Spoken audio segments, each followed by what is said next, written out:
تو یہاں بھی کچھ ایسا ہی ہے کہ ہوں اس کوچے کے ہر ذرے سے آگاہ. مفہوم کے اعتبار سے بالکل جدا گانا ہوتا ہے، لیکن کئی بار خیال کا تسلسل بھی غزل میں دیکھنے ملتا ہے، اور ہر شاعر کے یہاں ملتا ہے. غالب جیسے بڑے شاعر کے یہاں ملتا ہے، میر کے یہاں ملتا ہے. تو ہوں اس کوچے کے ہر ذرے سے آگاہ، ادھر سے مدتوں آیا گیا ہوں. ادھر سے کدھر سے؟ دنیا سے. ہوں اس کوچے کے ہر ذرے سے آگاہ. شاعر کہتا ہے کہ دنیا کے ہر کوچے ہر ذرے سے میں آگاہ ہوں، اور اس قدر آگاہ ہوں کہ ایسا لگتا ہے کہ ادھر سے یعنی دنیا سے مدتوں آیا گیا ہوں. اب یہ شاعر کس بنیاد پہ بول رہا ہے؟ یہ شاعر اپنے علم کی بنیاد پہ بول رہا ہے کہ میرا علم ایسا ہے، ہم اتنا کچھ اس دنیا کے بارے میں جانتے ہیں کہ ایسا لگتا ہے کہ ہم جو ہے مدتوں جو ہے اس دنیا میں آئے بھی ہیں، گئے بھی ہیں، چلے پھرے ہیں، ہر کوچے ہر ذرے سے آگاہ ہے. اب ظاہر سی بات ہے، علم کے وجہ سے انسان کو سب معلوم ہوتا ہے. پریویس ویڈیو میں نے بتایا تھا کہ انسان اپنے علم کی بنیاد پر، آپ کی عمر ابھی 20 سال ہے یا 22 سال ہے یا جو بھی عمر ہے، لیکن آپ 100 سال پہلے کی بات جانتے ہیں نا. کیوں جانتے ہیں؟ کیونکہ آپ کے اندر علم ہے، آپ اپنے علم کی بنیاد پر جانتے ہیں. آپ امریکہ نہیں گئے، امریکہ کے بارے میں تقریباً بہت ساری چیزیں آپ جانتے ہوں گے، اور ایسا جانتے ہوں گے کہ آپ کو لگتا ہوگا کہ بھائی ہم بھلے امریکہ نہیں گئے لیکن ہم امریکہ کے بارے میں بہت ساری چیزیں جانتے ہیں. اسی طرح سے انسان 2000 سال 2500 سال پہلے کی چیز کو جانتا ہے، بلکہ انسان یہ بھی جانتا ہے، اور قرآن کا اگر ویسے آپ مطالعہ کریں تو یہ بھی معلوم ہوگا کہ دنیا کیوں بنی، دنیا کو کیسے بنایا گیا، کتنے دنوں میں بنایا گیا. اللہ نے ساری چیزوں کو، زمین آسمان وغیرہ ساری چیزوں کو 6 دنوں میں پیدا کیا. تو آپ جانتے ہیں نا بھائی، سب کچھ جان رہے ہیں آپ. اگر آپ کے پاس علم ہے تو علم کا مطلب ہی یہ جاننا ہے. علم کا مطلب کیا؟ علم کا لفظی مطلب جاننے کے ہوتا ہے. اسی بات کو شاعر کہہ رہا ہے کہ ہوں اس کوچے کے ہر ذرے سے آگاہ، ادھر سے مدتوں آیا گیا ہوں. اب یہ شعر مصرع دونوں کو یاد رکھنا ہے. یہ مصرع دے کر کے یہ مصرع پوچھے گا، یا کہ دوسرا مصرع دے کر کے پہلا مصرع پوچھے گا. تو اس طرح سے یاد رکھنے کا ہوتا ہے تاکہ امتحان میں آپ کا سوال نہ چھوٹے. دیکھیں اس شعر میں، نہیں اٹھتے قدم کیوں جانب دیر، نہیں اٹھتے قدم کیوں جانب دیر، کسی مسجد میں بہکایا گیا ہوں. اور دیکھیے پہلا مصرع میں شاعر کہہ رہا ہے کہ نہیں اٹھتے قدم کیوں جانب دیر. دیر کہتے ہیں مندر کو، کہ مندر کی طرف ہمارے قدم کیوں نہیں اٹھتے ہیں، کسی مسجد میں بہکایا گیا ہوں. تو اب جانب دیر یعنی مندر کے طرف قدم نہیں اٹھنے کا یہ مطلب بالکل بھی نہیں ہے کہ مندر جا کر کے پوجا پاٹ کرنے لگ جائے، بت پرستی کرنے لگ جائے. ایسا بالکل شاعر کے کہنے کا مطلب نہیں ہے.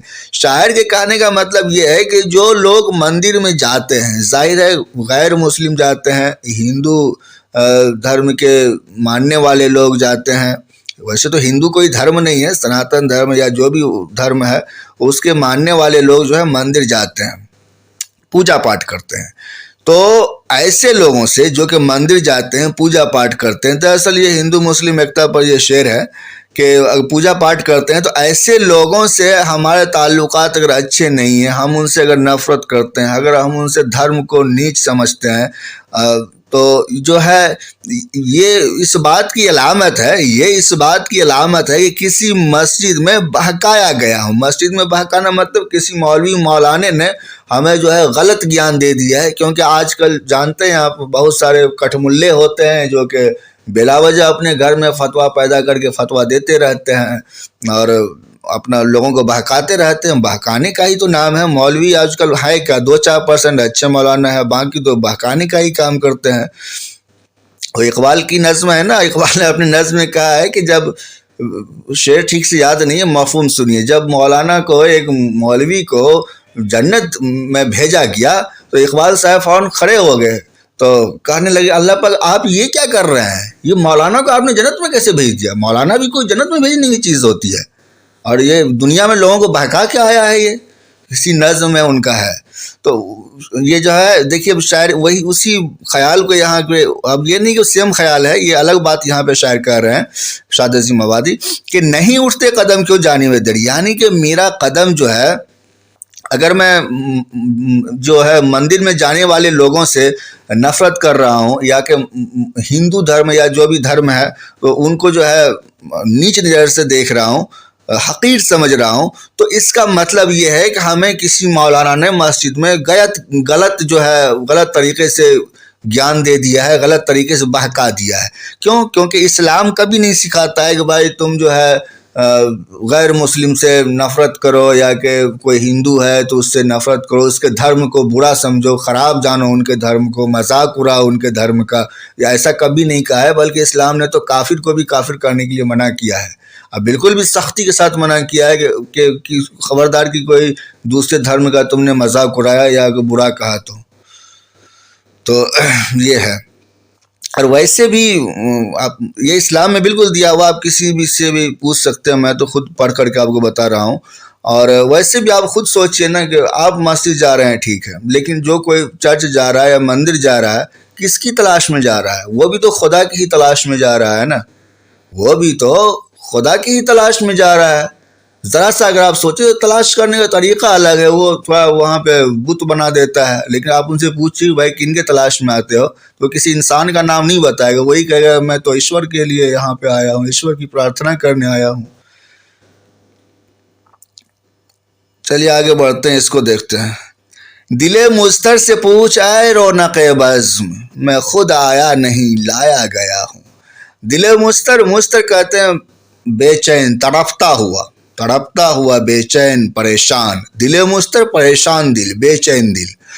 دل مضطر سے پوچھ اے رونق بزم، رونق بزم کس کو کہتے ہیں؟ بزم کہتے ہیں محفل کو، بزم کہتے ہیں محفل کو، خوشی کی محفل کو، خوشی کی محفل کو بزم کہتے ہیں، اور جو غم کی محفل ہے اس کو ہم رزم کہتے ہیں۔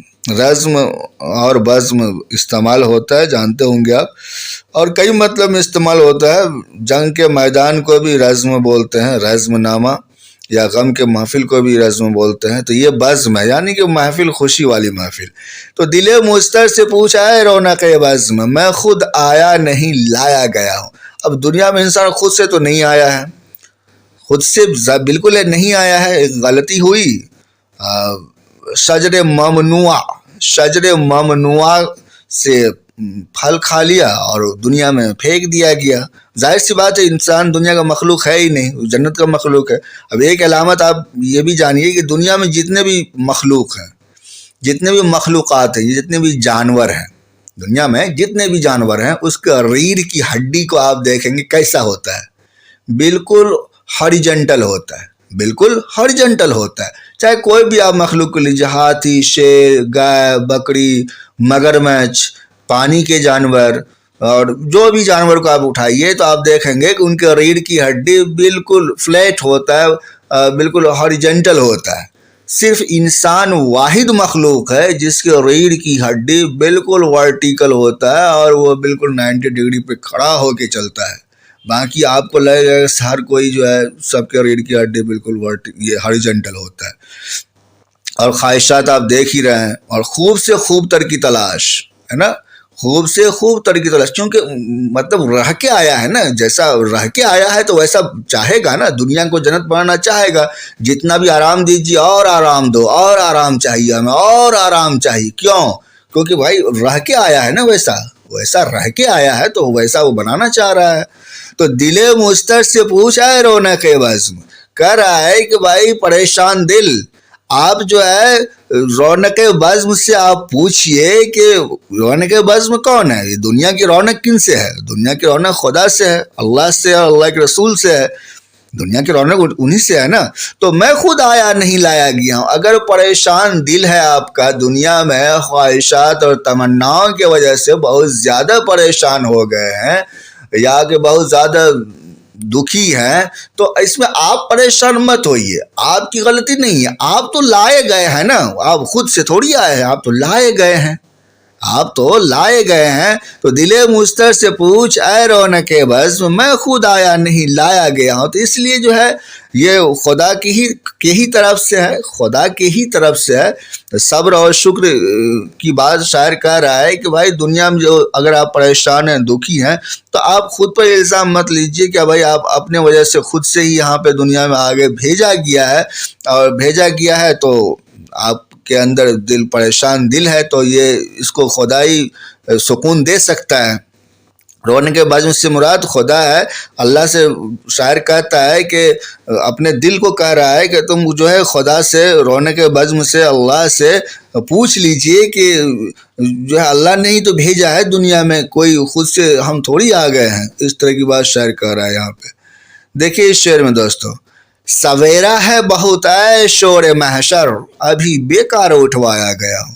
شاعر کہتا ہے کہ ابھی سویرا ہے، شور محشر، محشر کا شور، جب کہ سارے مردے ایک ساتھ اٹھیں گے تو بہت شور و غل ہوگا، ہنگامہ ہوگا، کوئی ادھر جائے گا، کوئی ادھر بھاگے گا، بالکل افراتفری کا ماحول ہوگا، تو ایک شور برپا ہوگا۔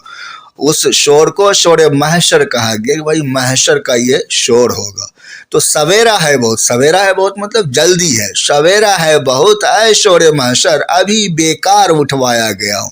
اب اس شعر میں کئی مفہوم ہوں گے، ایک میں آپ کو بتاتا ہوں۔ شاعر اپنے دکھ درد کو بیان کر رہا ہے، شاعر کہہ رہا ہے کہ میرے اندر جو غم ہے، دکھ ہے، جو ہنگامہ برپا ہے، وہ شور محشر کے جیسا ہے۔ جو ہنگامہ برپا ہے وہ شور محشر کے جیسا ہنگامہ میرے اندر برپا ہے، اور ابھی بیکار اٹھوایا گیا ہوں۔ تو شاعر کہہ رہا ہے کہ ابھی تو شور محشر ہے نہیں، ابھی تو قیامت آئی نہیں ہے، تو اتنا جلدی اور اس سے پہلے، قیامت سے پہلے ہی میرے اندر جو ہے، میرے دل میں کیوں ایک قیامت برپا ہے؟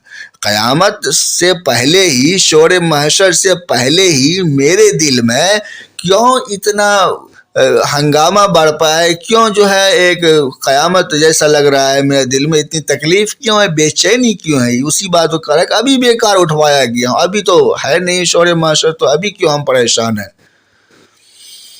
دیکھیے آگے اس شعر میں چلتے ہیں دوستوں۔ شاعر کہتا ہے کہ ستایا آ کے پہروں آرزوؤں نے، جو دم بھر آپ میں پایا گیا۔ پھر یہاں پہ جو ہے آرزوؤں اور تمناؤں کی بات کر رہے ہیں شاعر کے، دنیا میں جو ہے میں جب بھی چاہتا ہوں کہ بھائی اطمینان سے رہوں، سکون سے رہوں، اور تھوڑا سا ٹینشن فری ہو کر کے رہوں، تو کیا ہوتا ہے کہ پہروں، آرزویں، خواہشات جو ہے یہ آ کے ہمیں ستاتے ہیں۔ پہروں مطلب زیادہ دیر تک، بہت دیر تک، پہروں، کئی پہروں تک، پہر سے پہروں ہے، تو ستایا آ کے پہروں آرزوؤں نے، مطلب کئی پہروں تک آرزوؤں نے آ کے ستایا ہمیں، جو دم بھر آپ میں پایا گیا۔ آپ میں پانا جانا، آپ میں پایا جانا کا مطلب کیا؟ آپ میں پایا جانا کا مطلب ہے کہ تھوڑا سکون لینا، تھوڑا ریسٹ لینا، تھوڑا اطمینان ہونا، تو اس کو کہتے ہیں آپ میں پایا جانا۔ دو دم بھر، دم بھر مطلب ایک دم، دو دم لوگ کہتے ہیں نا، تو جو دم بھر، جتنا میں ہم ایک سانس لیتے ہیں وہ ایک دم ہوا، تو جو دم بھر آپ میں پایا گیا۔ یعنی کہ شاعر کہتا ہے کہ دنیا کی تکالیف، مصائب اور جتنے بھی خواہشات، تمنائیں، آرزویں سے تھوڑا سا جو ہے ہم جو ہے ڈسٹینس بنا کر کے، تھوڑا سا الگ ہٹ کے، تھوڑا سکون سے جیسی رہنا چاہتے ہیں کہ فوراً آرزویں، خواہشات، تمنائیں آ کر ہمیں پہاڑوں ستاتے ہیں۔ دیکھیں اس شعر میں، نہ تھا میں معتقد اعجاز میں کا، بڑی مشکل سے منوایا گیا ہوں۔ ٹھیک ہے، بڑی مشکل سے منوایا گیا ہوں، نہ تھا میں معتقد ہے، نہ تھا میں معتقد اعجاز میں کا۔ معتقد کس کو کہتے ہیں؟ یقین سے بنا ہے، یقین، اعتماد، اعتقاد، معتقد، یقین رکھنا۔ نہ تھا میں معتقد اعجاز میں کا، اعجاز میں کس کو کہتے ہیں؟ اعجاز میں کس کو کہتے ہیں؟ اعجاز کہتے ہیں، اعجاز ورڈ بنا ہے معاجزہ سے، معاجزہ دکھاتے ہیں، انبیاء کرام دکھاتے تھے، ابھی بھی جو ولی اللہ ہوتے ہیں ان کے کئی معاجزے ہوتے ہیں، کرشمہ دکھانا، کرشمہ بھی کہہ سکتے ہیں۔ تو شاعر کہتا ہے کہ جو میں تو شراب جانتی ہیں کہ میں شراب کے کرشمے پر یقین نہیں رکھتا تھا، میں شراب کے کرشمے پر جو معجزہ ہوتا ہے شراب کا، اس پر میں یقین نہیں تھا، میرا بالکل بھی نہیں تھا یقین۔ بڑی مشکل سے منوایا گیا ہوں، بڑی مشکل سے منوایا گیا ہوں۔ تو اب کئی مفہوم نکلیں گے اس کی، دنیا کے اعتبار سے بھی، اور اگر آپ سیدھا سا مطلب لیں گے تو شراب کے اعتبار سے بھی۔ لیکن آپ دیکھیے شاعر کیا کہہ رہا ہے کہ نہ تھا میں معتقد اعجاز میں کا۔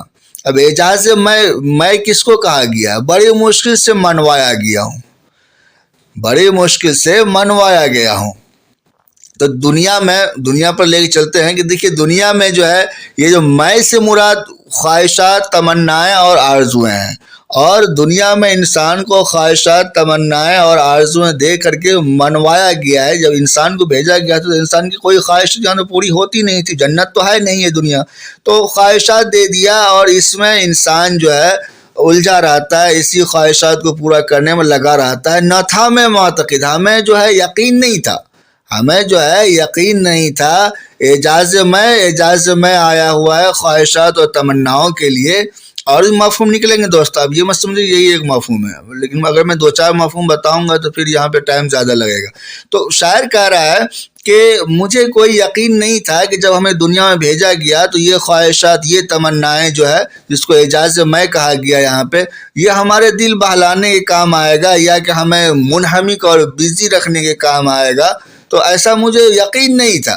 لیکن ہمیں بہت مشکل سے کہا گیا ہے کہ تم جاؤ، کوئی دقت نہیں ہوگی، یہ خواہشات، یہ تمنائیں تمہاری زندگی کو یوں چٹکیوں میں گزار دے گا کہ تم کو پتہ بھی نہیں چلے گا کہ دنیا میں کب آئے اور کب جا رہے ہیں، تو بڑی مشکل سے منوایا گیا ہوں۔ اسی بات کو شاعر نے یہاں کہا ہے کہ نہ تھا میں معتقد اعجاز میں کا، بڑی مشکل سے منوایا گیا ہوں۔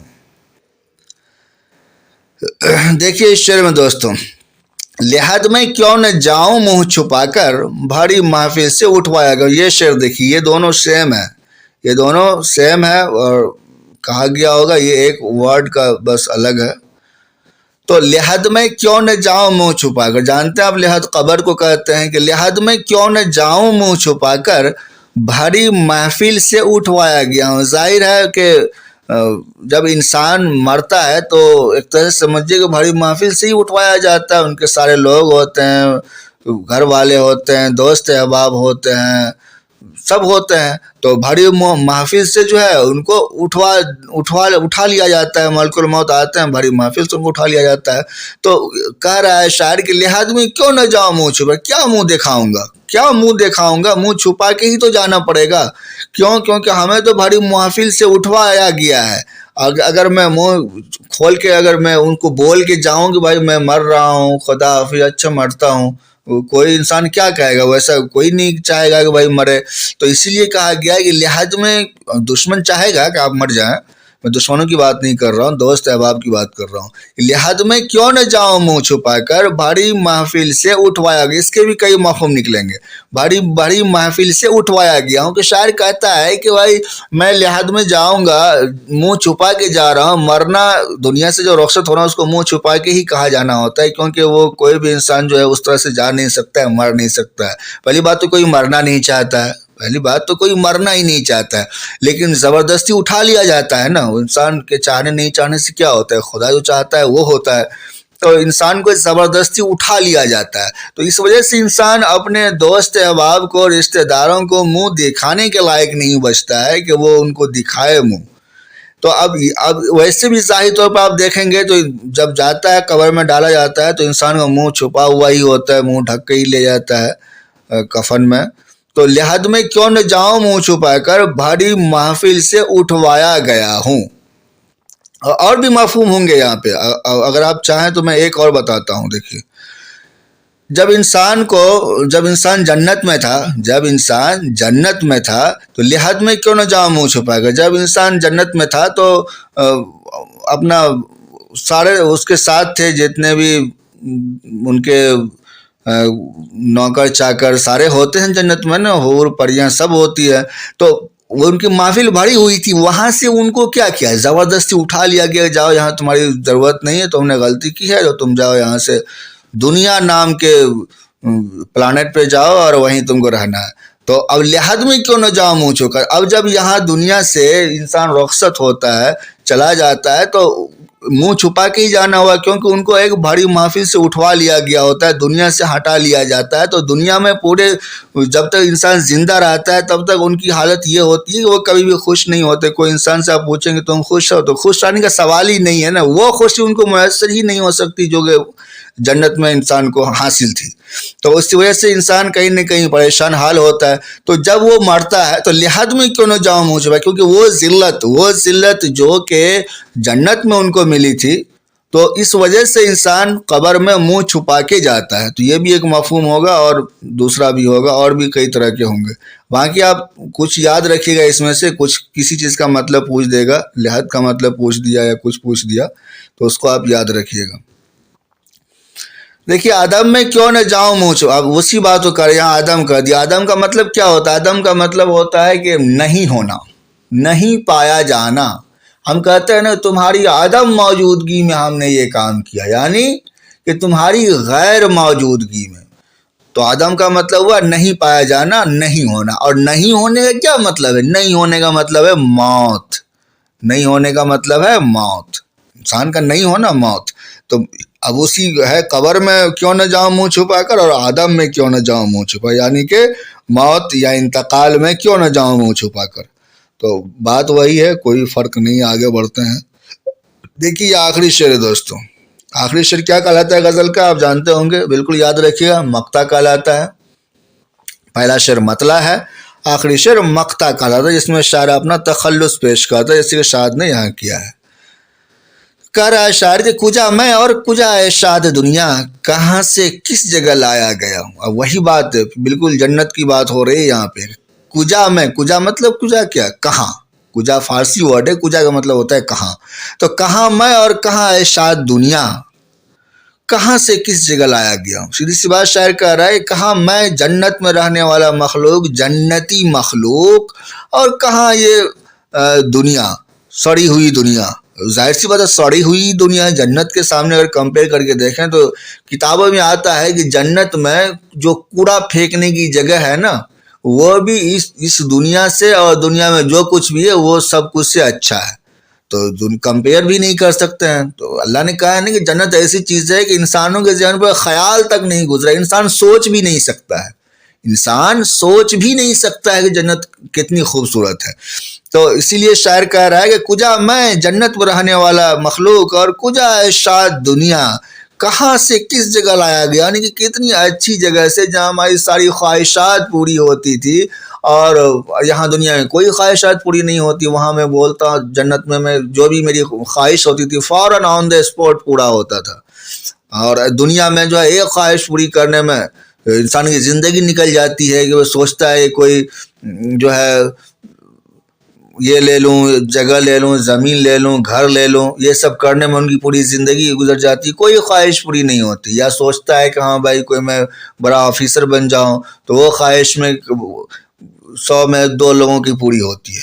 تو خواہشات پوری نہیں ہو رہی نا، یہاں پہ بہت کم خواہشات پوری ہو رہی ہے. اور جنت میں ساری کی ساری خواہشات پوری ہوتی تھی.